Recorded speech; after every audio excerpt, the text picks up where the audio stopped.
Memorandum Kesepahaman antara Kerajaan dan Wakil Pakatan Harapan tentang informasi dan kesepakatan politik dalam negara. Prime Minister Ismail Sabri Yaakob's government and Pakatan Harapan signed a Memorandum of Understanding on Transformation and Political Stability on the 13th of September. The agreement received mixed reactions, especially among P8 supporters. Some feel betrayed now that Harapan, which was previously the arch-rival of BN and Umno, is working together with the government of Ismail Sabri. So what is a CSA? What role does it play in a political crisis situation? KiniTV interviewed political analyst Wong Chin Huat to find out more. So what is a CSA? A CSA is a political instrument between the government and the opposition. The government makes policy and/or institutional concessions in exchange for the opposition's support or neutrality on votes of confidence, no confidence, budget, royal speeches, or key bills that are tied to the government's survival. Countries such as the United Kingdom and New Zealand had formed a minority government with a CSA in 2017. In Malaysia, after Harapan and the ruling parties signed the agreement, opposition leader Anwar Ibrahim emphasized that the document is a memorandum of understanding and not a confidence and supply agreement, while being questioned by supporters. However, according to political analyst Wong Chin Huat, the bipartisan deal signed by PH and the government clearly shows two elements of a CSA, C being confidence and support, and the S, supply bill. In other words, Harapan agrees not to support anything that can threaten or constitute a potential loss of confidence to the government. PH will support the government budget or what is called the supply bill. Therefore, this MOU is a CSA, and Harapan managed to push some reforms through this deal. I think in many other countries, most CSA probably would not have institutional reform as we have today, because their system have been functioning. So what they normally do is policy concessions. But so heavily to talk about 7 institutional reform, that's unusual. But nothing invalidated that as a CSA. Wong Chin Huat explained that a CSA is not a document that can only be signed when the regime is endangered. Some countries sign the CSA to seek political insurance instability, even when the government has a secure majority.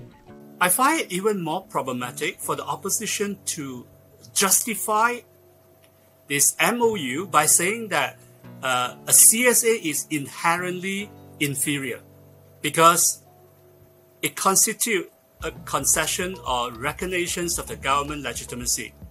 I do not see what's wrong with that.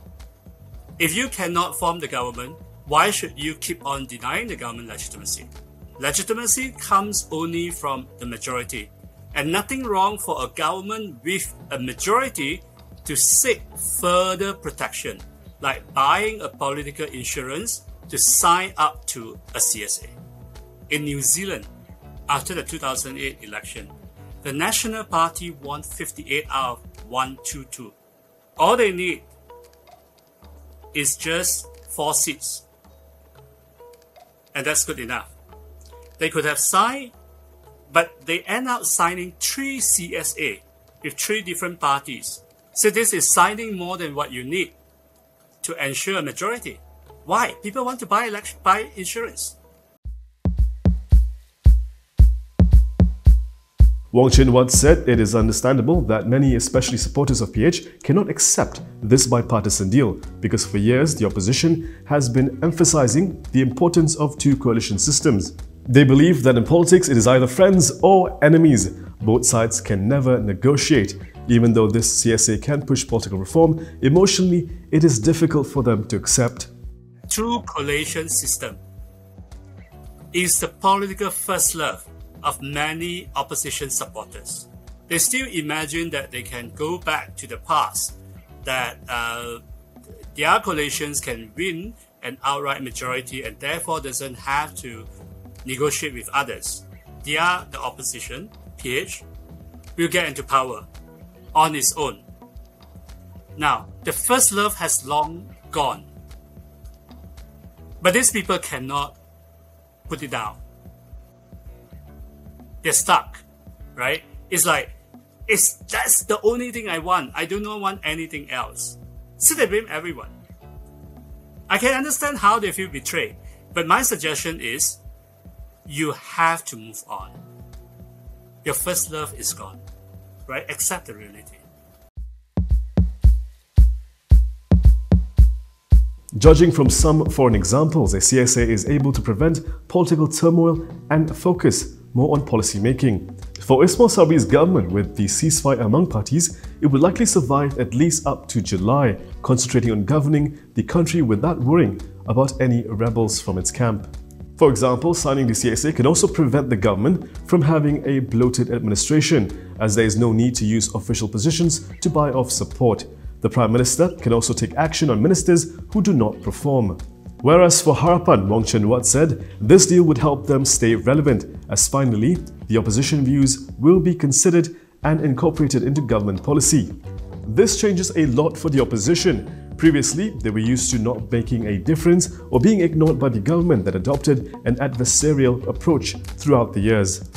Without a CSA, with the current system, until you can overthrow the government, your MPs are useless. You have very little influence on government policy. And your voters would read it and say, unless you can give me a majority, otherwise voting for you is wasting our votes. We are not getting anything. For many middle ground voters or those vote constituency with strong needs for certain policy or funding, they will be tempted to go for the next government party. According to Wong Chin Huat, when MPs can perform with or without holding any ministerial position in the next election, voters will evaluate MPs based on their performance rather than considering the possibility of the lawmakers' political party becoming the government. Now, with a CSA with the field flattened, every MP get to perform. If you can sit on a parliamentary committee, even you are not minister, you can help your constituents by holding the ministry in check. You get funding just as the government MPs to spend for small-scale infrastructure or welfare project in your constituency. Therefore, you satisfy the immediate needs of your constituents. In the status quo before the CSA, whether or not you're going to make a difference doesn't depend so much of how smart your MPs are. You just need many MPs to grab the power, and then you can spend. You make decisions, right? And your opponents can shout and curse you, but they cannot make a difference.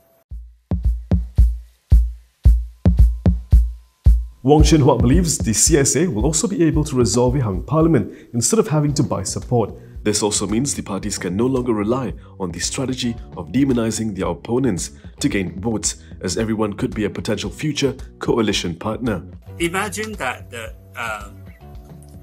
post-election coalition government after GE15 is a marriage, right? Because you cannot handle the whole house yourself. You need to find a partner to live in.